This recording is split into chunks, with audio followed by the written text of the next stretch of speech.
Hey guys, welcome to yet another review on Balloon Hit Productions. Welcome to my review of Star Trek Strange New Worlds, Season 2, Episode 5, entitled Charades. Alright, guys, so in this episode, we have Spock, Spock enduring a injury after investigating a uh what do you call it, investigating a anomaly around the planet. So anyway, what happens is, after he investigates this anomaly, he becomes human, and he has to spend the rest of the episode basically going through human feelings and experiencing things as a human, because obviously he wouldn't experience them if he was a Vulcan. On top of that, he has to do sort of this ceremony. He has to do sort of this ceremony. Sorry, he has to do sort of this ceremony. He has to do a cereal a he has to do a ceremonial. That's still not right. Dinner with his fiance to Pring and her folks to sort of to so they can sort of okay the marriage. And the thing about that is, there's no possible way that he can go through that, because to Pring's parents, who are obviously Vulcan, will see right through him and will see that he's fully human, and will then, as a result, not allow their daughter to be married to somebody who's obviously human. So, in an effort to combat that, his mother, Amanda, shows up, and with Captain Pike, along with other members of the crew, they teach Spock how to be Vulcan so he can get through this and he can deal with this. In the meantime, Nurse Chapel, Uhura, and Erica Ortegas try to fly back into the anomaly to convince them that what they did to Spock by making him human was to convince them to change Spock back into his Vulcan self, by some miracle or what have you. Uh, I really enjoy this episode so much, because I feel that it showed a I feel that it showed a side of Spock that was hardly ever shown in the original series. And that is basically that we got to see Spock go through a myriad of human emotions in this episode. I love that the writer started out the episode by showing us Spock interact in various situations with the crew in his obvious Vulcan stoic manner. But once he became a human, we saw him interact in these situations again. But this time around, when he interacted with people and the crew and he dealt with these situations, he was fully experiencing these emotional twists and turns in ways that he wasn't when he was a Vulcan. So I really appreciated that. Also, the comedy that Ethan Peck brought to his performance, by understanding that this was a new feeling for him, and by showing how uncomfortable he was in his new way of being throughout this episode, was it was just really fun. One of my favorite moments was, after Spock became human, he was cooking with Captain Pike, and previously, when they showed him cooking with Captain Pike, when they showed him cooking with Captain Pike earlier in the episode, before the accident happened to him, he wasn't able to smell the basil. But after the accident happened to him, the first thing that he picked up on was the smell of the bacon, and then he got obsessed with eating bacon, and he, got the feeling of vomiting. He had a quick encounter with number one, Laan and Ahura around a table, and they were just telling a joke. And when he first incurred this situation at the beginning of the episode, like I mentioned, he didn't respond. he was his usual Vulcan self. But once he had to go once he had to experience this situation again as a fully fledged human, he laughed and he overcorrected and he just his emotions throughout this episode were pouring out of him, and I really really thought that that was something really really interesting to see because like I said, in the past when Spock was in the past when we've seen Spock, it was Spock trying to keep his emotions in check, but some letting some emotions come out here and there, but never at full blast like we saw in this episode. And I thought that was something really really entertaining for the writers to do, and it was a really interesting angle for them to take down Spock in this season. And I really really loved seeing Spock deal with being human and having to experience that and having to reconcile the feelings that that brought up as he was as he was going throughout the day. And if I'm being honest, the whole T'Pring thing with her family and the Vulcan ritual of the family feeling the need to approve Spock and feeling the need to give their approval so their daughter can marry Spock. That whole thing was really, really interesting as well because the one thing I will tell you is T'Pring's mother is a bitch. She is the most rude Vulcan I've ever seen. The way that she undermined humans and undermined Spock's human side and almost undermined Spock's mother throughout the process really fucking annoyed me. And I'm like, look, the actor doing the job as T'Pring's mother did a fantastic job, but the character of T'Pring's mother was just a classic narcissistic, motherly kind of a bitch character, and she kind of annoyed the crap out of me. So at towards the end of the ceremony, when Spock couldn't hold it anymore, and after because a piece of the Vulcan ritual is to allow your to allow your in-laws to sort of come at you and to say everything that they don't like about you, and your job as a Vulcan in the ritual is to take it and to not react. And I love that when T'Pring's mother just basically insulted Spock for being half human and basically telling him that you are a piece of trash and you are not worthy to have our daughter. I really loved the obvious anger on Ethan Peck's face, but I love that he stood up and he went to the next room and he just lost it for a few seconds, and then he found out after he communicated with the manga on a communicator that Chapel had gone back into the entity to try and get them to change uh, Spock back to his true Vulcan self, and I really loved that he felt concern for Chapel when he found out that she went back into the entity to try and save him. Now, granted, his feelings for Chapel were there when he was Vulcan, but now since he's not a Vulcan, all those feelings that he was kind of suppressing as a Vulcan are out there and they're just on his shoulder and they're just raw. And it was just so interesting to see that for me. And it was so interesting to see Spock have to deal with his emotions for Chapel and his feelings and his feelings his feelings with other things as well.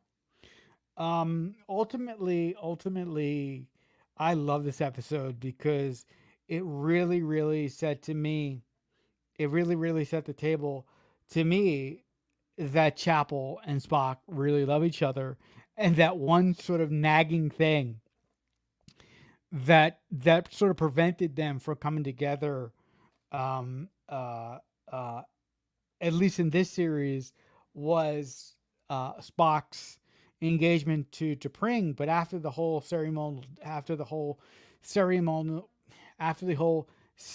After the whole ceremony, T'Pring noted that Spock basically told everyone on the ship what he was going through, but the fact that he wasn't able to tell T'Pring really showed her that he wasn't fully open with her, despite everything that they had gone through as a couple.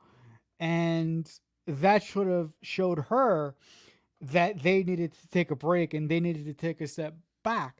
So essentially, I believe that their engagement is fully done now, and and at least for now, T'Pring won't be uh, uh, a part of the picture. Look, I don't know how long that's going to last, but that was one thing that I was really hoping for way back in season one, because in season one I loved the chemistry between Spock and Chapel, and I really appreciated that the writers of Strange New Worlds was sort of taking something really small from the original series, that Chapel had feelings for Spock, but she never acted on them, and Spock sort of dismissed Chapel in the original series. And I really love this twist that the writers of Strange New Worlds have added to it, where Spock and Chapel are dancing around their emotions for each other. And I really love how in this episode their emotions come to a head, to where Chapel speaks to Spock um as she was able to convince the entity to give her an antidote so Spock will become a Vulcan. But before she does that, she asks Spock, "Why did you put the force field in the shuttle around me as we were going in the entity?" Um, um, be, and all that Spock says is, "Because it was logical, and I wanted to save you." But but the tension between Spock and Chapel in that scene, and the romantic tension, and the chemistry between the two actors, Jess Bush and Ethan Peck, is absolutely palpable in that scene, and you could feel it that those two people want to bone each other. It was just fucking palpable, and I fucking loved every single second of it, and I just oh I just ate it up. And particularly the last scene in the episode where you know where Amanda is being beamed off the Enterprise. There's this really nice moment where Spock really gets to tell his mother how he truly feels about her in ways that he wouldn't have if he still had his true Vulcanness inside of him, because at this point he had just taken the injection, and it's going to take a little.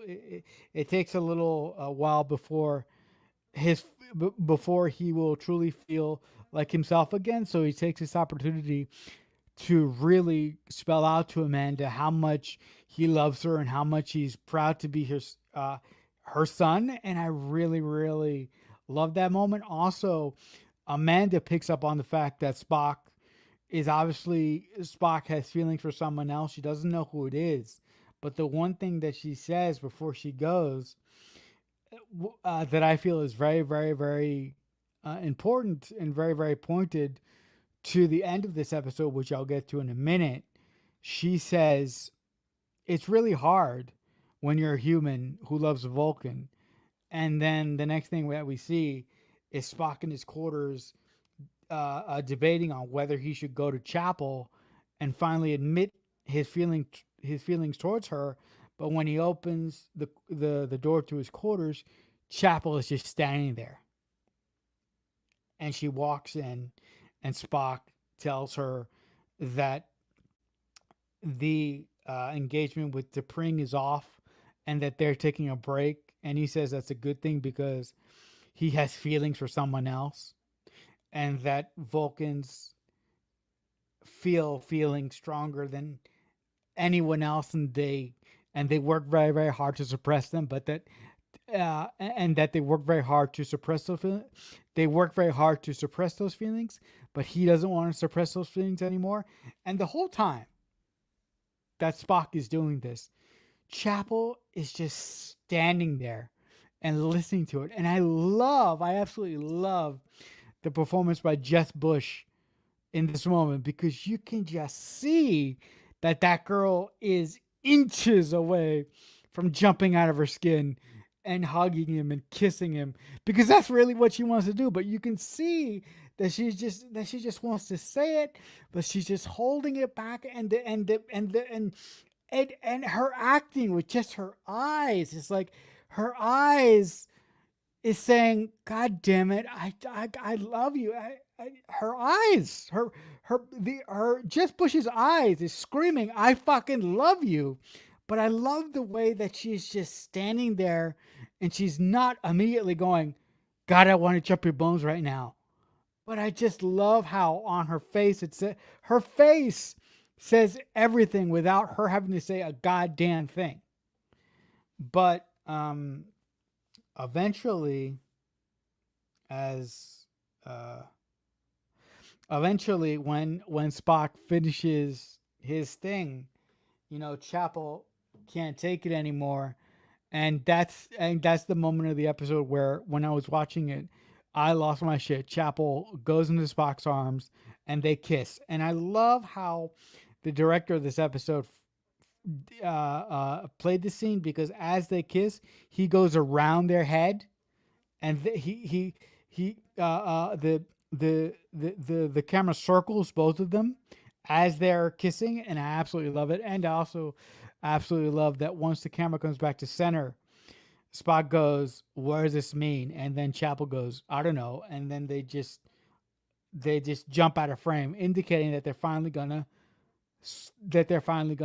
sleep with each other. And I'm like, yes, for God's sake, yes, thank you so much for giving me exactly what I wanted since season one. Now look, I don't know how long this is gonna last. I don't know if they're going to bring in Corby. I mean, uh, for those of you who watch the original series, you know who Corby is. I would love to see this relationship last for a very, very long time, but I don't know how long it's going to last for, and I don't know how much the Strange New Worlds writers are going to buck against canon, and how much they're going to twist it and break it. Perhaps they twist it and break it in such a way that Christine and Spock will be together for a long, long time, or maybe this will be a short fling and a short romantic fling. But again, I absolutely love the fact that that their true feelings for one another are now out raw on the table, and that going forward they will have to find a way to deal with this. So for that reasons, for those reasons and many, many more, this episode to me was my favorite episode of the entire of season two so far. Now, granted, episode two, the episode dealing with Una's trial, that was a great episode, and that was my favorite episode until this one. But the reason why this is my favorite episode, if you haven't got it by now, is the fact that essentially Chapel and Spock know their feelings for each other, and they're going to have to deal with this moving forward. So I guess that'll do it for my review of Star Trek Strange New Worlds Season 2, Episode 5, entitled Charades. In the comments below, if you've seen this episode, tell me what you liked about it. But if you've seen this episode, in the comments below, tell me what you liked about it and tell me what you didn't like about it. But as I say often, until next time, I'll see you when I see you. So much happened here, and so much is about to.